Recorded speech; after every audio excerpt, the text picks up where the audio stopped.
On Friday, April 13th, early afternoon, I received a phone call from my daughter. She was in an elevated state of anxiety because she was being followed by a vehicle in very close proximity to her rear bumper. She asked me, "Dad, I have this creep following me in this blue car, and I can't seem to shake him, and I don't know why." I told her, I said, "Well, perhaps he's following you in your general direction. There's no need for you to panic. I'm sure he's going to turn off at the major intersection."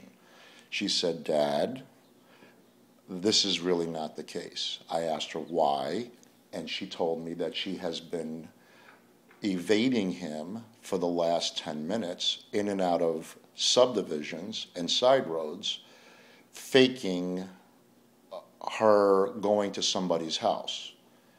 And I asked her, "Well, what happened?" She would go, "Well, I would turn into this subdivision or that subdivision, and then I would re-exit the subdivision, and he would re-exit along with me." I said, "Well, how long has this been going on?" She said, "It's going on for several minutes." So I asked her to come home, because at that time I was home. She said to me, "No, Dad, I don't want to come home, because in driver's ed, they teach you not to show the house to someone who's following you." And she was pretty adamant about that.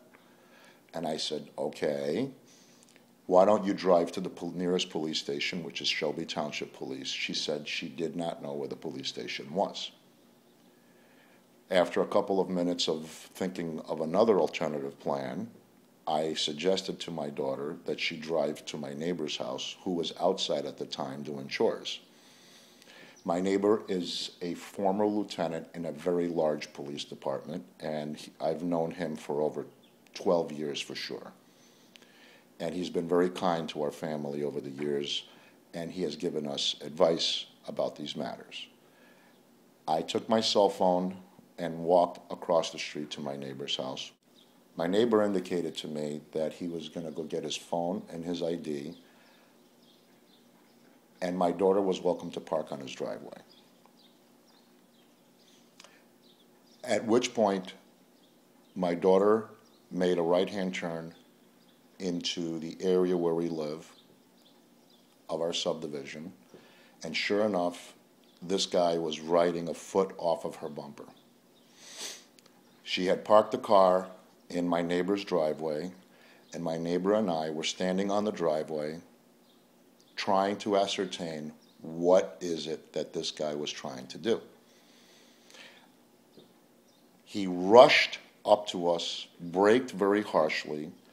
His passenger window was lowered, and I simply leaned inside the passenger window and asked him, why was he following my daughter, and who was he? And his answer was, "I'll show you who I am." He reached in, grabbed his gun, and pointed it at my chest. At which point, I put my hands in the air, and I started backing away and trying to get myself out of that predicament.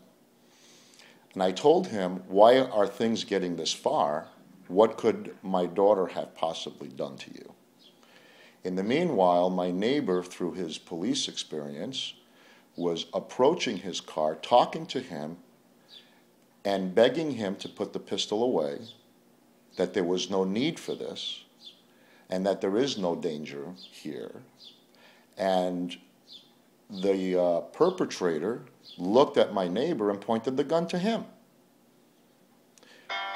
I felt that that was an opportunity for me to start moving from left to right, because at this time my daughter was getting out of the car, and I wanted to position my body between his gun and my daughter. He was completely unhinged. He was in an elevated emotional state. He exited the car. The gun was still in his hand, and he cursed at my daughter and myself, claiming that she had either cut him off or bumped him somewhere on Van Dyke. To which I replied that if it's only a traffic accident, I would have been very happy to ascertain the damages together with him and figure out if there was any monetary compensation to calm him down. My daughter came out in hysterics, started crying. We were trying to calm this person down, and at which point he angrily slammed his badge on the roof of his car and proceeded to inform us that he was a police officer with the city of Rochester.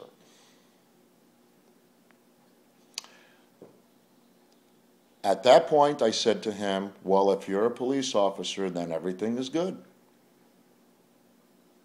But deep down inside, by the appearance of the interior of the car, from the way he looked, from his manner and behavior and his elevated emotional state, I did not think him to be a cop. I just thought that this was his excuse to get out of the situation, which I wanted him to.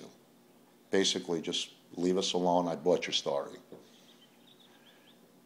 My neighbor proceeded to talk to him and qualify him as a cop, and they had conversations to that end. My neighbor seemed to believe at the end of these conversations that indeed he was a police officer. While the two of them were talking, I slowly, with my hands raised, backed out of the situation, took my daughter, and went home. And that's exactly what happened. My neighbor talked to him for a few more minutes, after which he got back in his car and he left. Was there an altercation? I didn't even have time to react. Because you see, he was driving so close to my daughter's car that by the time my daughter parked, I had him right in front of me. And because I deferred to the expertise of my neighbor, I was actually expecting my neighbor to handle this, not me. And the only thing I did was lean from a standstill position. I didn't even approach the car or anything, and just asked him, why are you following my daughter? And I was actually very polite about it. And that's what happened. By the time I asked him the one question, I had the gun pointed at my chest.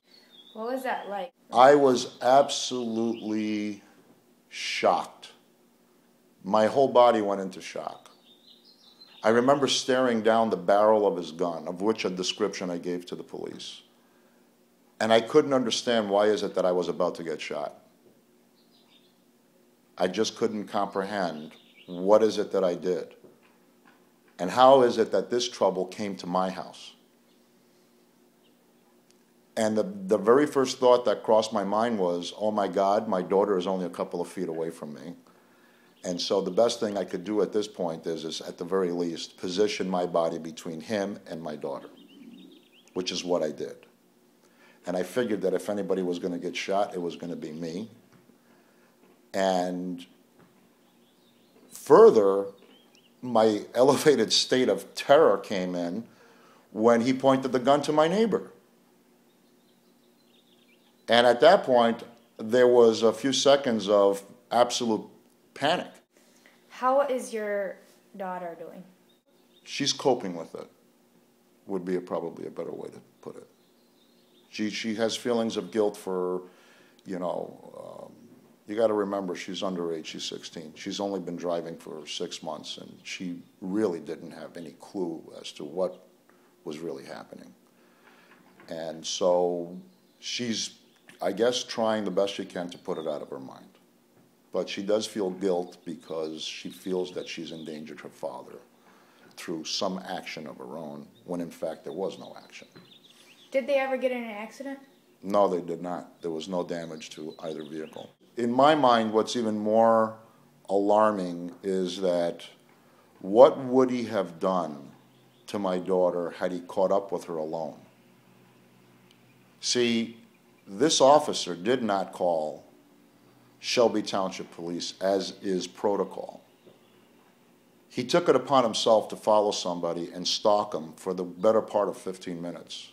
He was fully aware that she was a young lady because their eyes met at some point while they were chasing each other down certain boulevards. Why did he persist? What was his final intent? And given the circumstances and given what he did to me and my neighbor, one only can think that he was up to no good. Because after all, what was he going to do? He's in a different jurisdiction. He's in an unmarked car. What was he going to do to her? How do you process what he did? In my opinion, this is habitual with this individual. I can only give you my opinion. In my opinion, I think that he's a bully, and I think that this is a culture with him. I think that he was on some kind of a power trip. I think he wanted to show or teach someone a lesson, and he's used to doing this. Yes, he was mad. Yes, he was elevated. But at no point after the entire incident did he show remorse. Did he apologize? Did he do anything?